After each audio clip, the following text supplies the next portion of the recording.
Have you ever felt like you're living in two different worlds?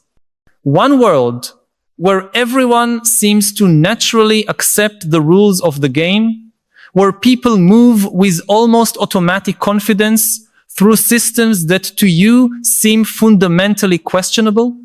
And another world, your inner world, where a persistent voice whispers that something is deeply wrong with the way we organize our lives, our societies, our most basic values.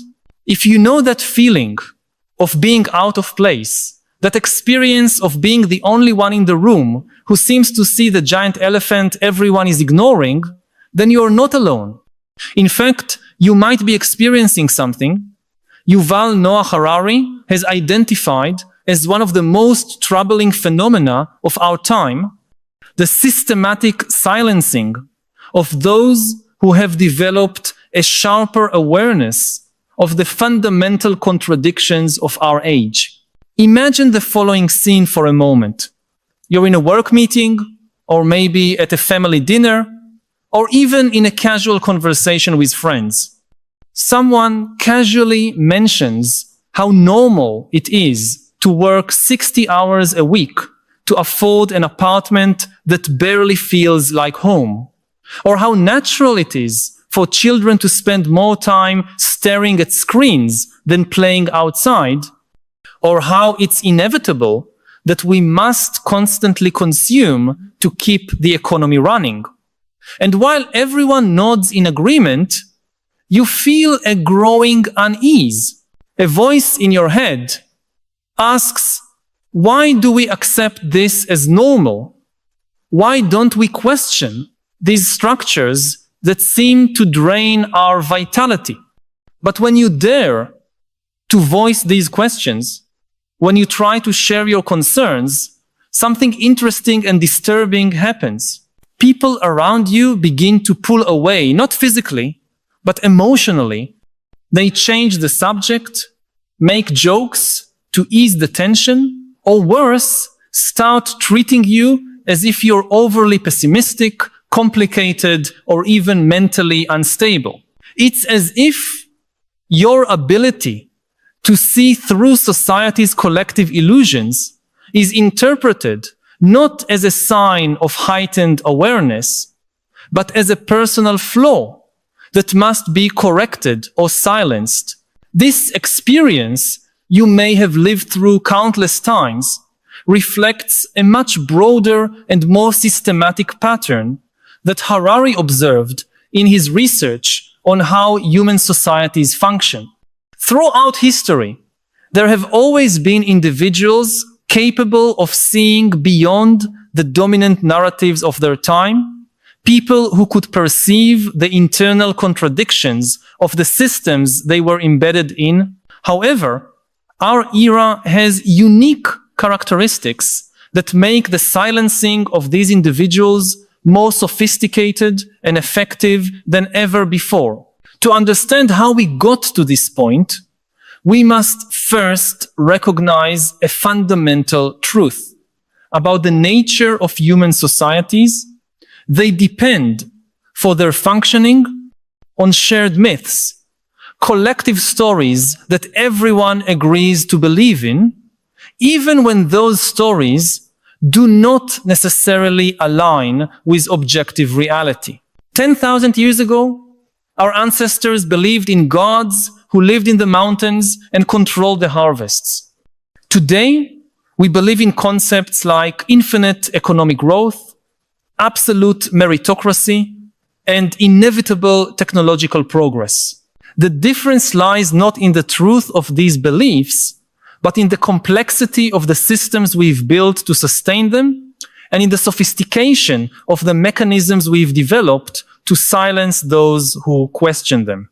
Harari argues that the most striking feature of our era is not just the prevalence of these collective narratives, but the way we've developed extremely refined methods to neutralize intellectual dissent without resorting to physical violence or explicit censorship. In authoritarian societies of the past, questioners were imprisoned, exiled, or executed. In our society, they are subtly marginalized through much more elegant and therefore far more effective mechanisms. The first of these mechanisms could be called the pathologizing of critical consciousness. When someone systematically questions the fundamental structures of our society, when someone persistently sees through the collective illusions that keep our system functioning, that person is often redirected to the mental health system. Not because they have a genuine psychological disorder, but because their way of seeing the world represents a threat to the harmonious functioning of social machinery. Depression, anxiety, borderline personality disorder, autism spectrum, all these diagnoses can be applied to individuals whose main pathology is an excessive sensitivity to the contradictions inherent in our time. What's particularly insidious about this process is that it works even when the mental health professionals involved have the best of intentions. A therapist may genuinely want to help a patient who is suffering because they can't accept the normalcy of working in a morally questionable job, or because they feel alienated in a culture obsessed with status and consumption. But the help offered almost always focuses on adapting the individual to the demands of society, rather than questioning whether those demands are legitimate. The therapeutic goal becomes to help the person function better within the existing system, not to develop a deeper understanding of why the system might be causing suffering in the first place. The second mechanism of silencing is even more subtle, and perhaps for that reason, even more powerful. The creation of escape valves that channel critical energy into harmless directions. Our society has developed an extraordinary ability to absorb and neutralize dissent by turning it into a commodity, a consumer product. Protest music becomes the soundtrack for soda commercials. Revolutionary art becomes decoration in corporate offices. Counterculture movements become lifestyles that can be purchased in specialty stores. More importantly, we've created seemingly safe spaces where people can express their frustrations and questions without having any real impact on power structures. Social media serves as a perfect example of this phenomenon. They offer the illusion that we're participating in a great public debate, that our voices are being heard, that we can influence change through our posts and shares. In reality, they mainly serve as a way to capture and dissipate revolutionary energy, channeling it into endless debates within isolated bubbles that rarely translate into effective action in the real world. The person who could be organizing real movements for social transformation spends their energy on online debates that generate much heat but little light and certainly no significant structural change. The third mechanism may be the cruelest of all: the exploitation of the fundamental human need for belonging to keep questioners isolated and powerless. Human beings are social animals, and our mental health critically depends on feeling like we belong to a community, that we are understood and accepted by our peers. Individuals with higher critical awareness often find that their sharp insight condemns them to a peculiar form of loneliness. They see through the illusions that keep most people comfortable, but that clarity of vision puts them in a position where it's extremely difficult to form genuine connections with others. How do you maintain close friendships when you realize that most social conversations revolve around trivialities or the unconscious perpetuation of systems you find fundamentally problematic? How do you build romantic relationships when your partner seems perfectly comfortable with a lifestyle that to you represents a betrayal of your deepest values? This loneliness is not accidental. It is a natural byproduct of a system that rewards conformity and subtly punishes those who refuse to accept the basic premises upon which our society is built. The result is that the people most capable of articulating alternatives to the status quo often find themselves isolated, doubting their own perceptions, questioning whether it might just be easier to accept things as they are and find a way to adapt. But here we arrive at the most disturbing point of Harari's analysis. What happens when this process of silencing becomes so effective that even those with the highest potential for critical awareness begin to silence themselves before society needs to do it? When we internalize the mechanisms of control so deeply that we don't even realize we're censoring our own thoughts? This phenomenon, which we might call preventive self-silencing, can be observed in multiple areas of contemporary life. In academia, young researchers quickly learn which questions can be asked and which must be avoided if they want a successful career. In the corporate world, employees develop a refined intuition about which insights can be shared in meetings and which must be kept to themselves.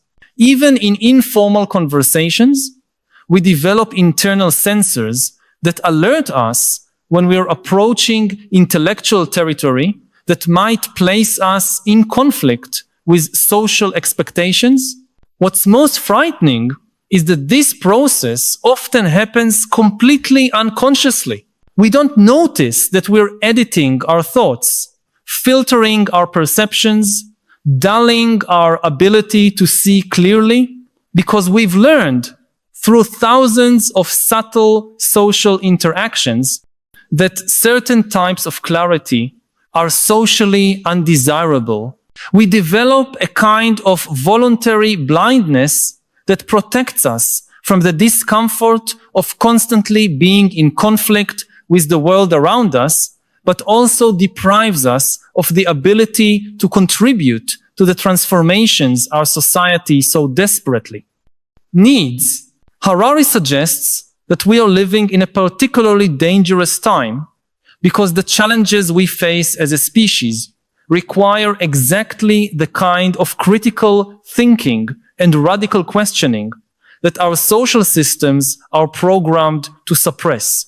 Climate change, artificial intelligence, genetic engineering, growing global inequality, these are all problems that cannot be solved within the conceptual frameworks that created them in the first place.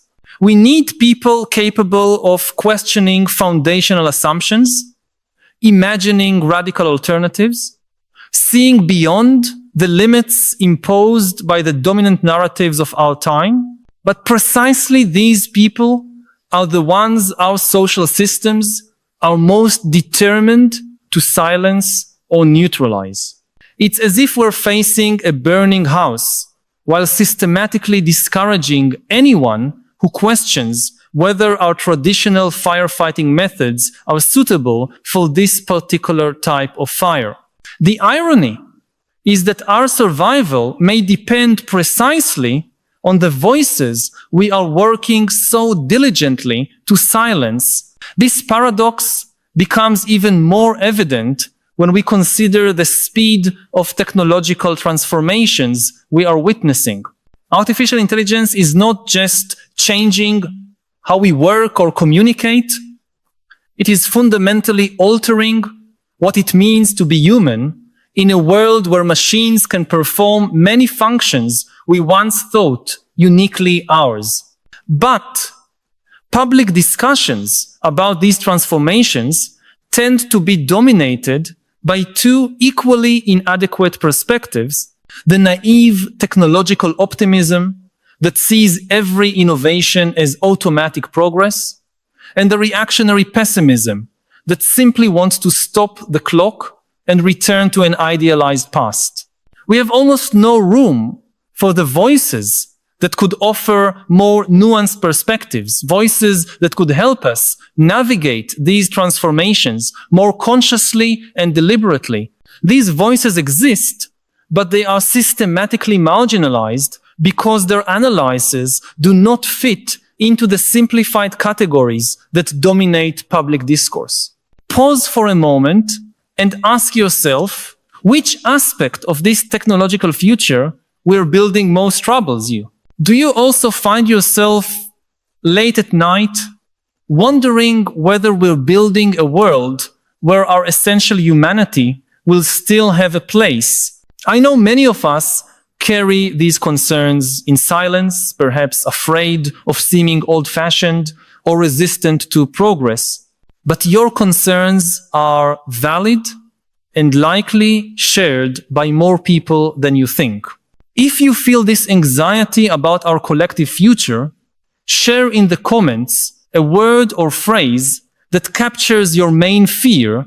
Your voice could help create a space where we can honestly discuss these shared fears instead of suppressing them. And maybe by naming these fears together, we can begin to imagine ways to face them with greater wisdom and humanity. The question Harari invites us to contemplate is whether it is still possible to reverse this trend of silencing before it collectively renders us incapable of adequately responding to the existential challenges we face.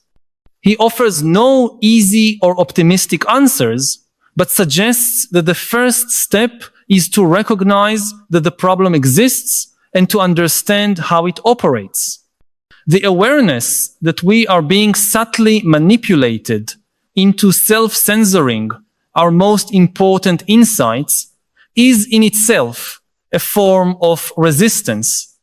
When we begin to notice the mechanisms through which we internalize conformity, when we become aware of how our need to belong can be exploited to keep us intellectually docile, we create the possibility of making more deliberate choices about when to conform and when to resist social pressures. This does not mean we should become systematically contrarian or question everything all the time. It means we must develop the ability to distinguish between genuine conformity based on values and analyses we consider valid, and imposed conformity based on fear of the social consequences of thinking independently. One of Harari's most interesting proposals is the need to create new kinds of social spaces, spaces where radical questioning can flourish without automatically resulting in social marginalization. This may sound utopian, but there are already examples, although limited, of communities that have managed to create cultures where genuine intellectual disagreement is valued rather than punished. Some universities, some organizations, some online communities are able to maintain environments where it is safe to question fundamental premises, where the ability to see through collective illusions is recognized as a valuable contribution rather than a threat to social harmony.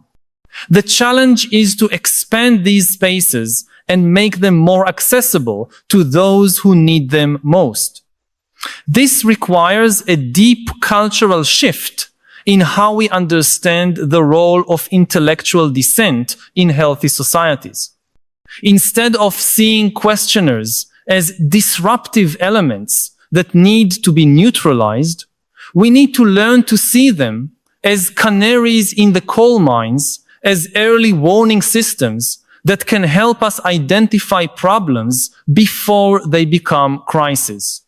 This also requires developing more sophisticated ways of distinguishing between constructive and destructive questioning, between genuine critique based on rigorous analysis and reflexive contrarianism based on resentment or confusion. Perhaps more importantly, Harari suggests that we need to fundamentally rethink the relationship between individuality and collectivity in our societies. The dominant model tends to present these two dimensions as fundamentally opposed. Either you conform to social expectations and sacrifice your individual authenticity, or you maintain your personal integrity and accept social isolation as the price. But this is a false dichotomy. It is possible to imagine forms of social organization that honor both the human need for belonging and the diversity of individual perspectives. In fact, truly healthy communities depend on this creative tension between social cohesion and intellectual diversity. The problem arises when the mechanisms that maintain social cohesion become so powerful that they stifle intellectual diversity, or when the celebration of individuality becomes so extreme that social cooperation becomes impossible. The balance between these forces is delicate and requires conscious attention and constant adjustment. In our time, the pendulum has clearly swung too far in the direction of forced conformity, and a correction is needed if we are to maintain our collective capacity for adaptation and growth. Harari's analysis also leads us to question some of our most basic assumptions about what constitutes mental sanity and psychological health. If a person is suffering because they cannot accept fundamental aspects of a society that may be on a destructive path, is it really appropriate to define the problem as residing in the person rather than in society? Obviously, there are genuine cases of mental illness that require therapeutic intervention, but there are also cases where what is diagnosed as individual pathology may be better understood as a healthy response to pathological circumstances. The ability to feel anguish in response to environmental destruction, growing social inequality, or the dehumanization of modern life may be a sign of elevated moral awareness, not psychological dysfunction. This does not mean we should romanticize suffering or discourage people from seeking help when they are struggling. It means we need more sophisticated frameworks to distinguish between suffering that indicates a need for individual adaptation and suffering that indicates a need for social transformation. It also means we need forms of therapy that can help people cope with existential anguish without necessarily eliminating the perceptions that are causing it. Another important implication of Harari's analysis is the need to rethink our educational systems. If one of the unconscious functions of modern education is to prepare people to accept without question the basic structures of our society, then it is not surprising that it tends to discourage exactly the types of critical thinking and radical questioning we most need. This does not mean we should abandon formal education, but it does mean we need educational approaches that cultivate the ability to question fundamental premises, that teach people to think independently, and that develop the emotional resilience necessary to deal with the loneliness and marginalization that can accompany non-conventional thinking. This requires educators who themselves have developed these capacities, who have learned to navigate the tension between teaching established knowledge and encouraging radical questioning. It also requires educational systems that can tolerate and even celebrate a diversity of perspectives, rather than merely rewarding those who can most efficiently reproduce the answers deemed correct. The most disturbing aspect of all this is the possibility that we may have already passed a tipping point, that the mechanisms of silencing have become so sophisticated and pervasive that our collective capacity for self-correction has been severely compromised.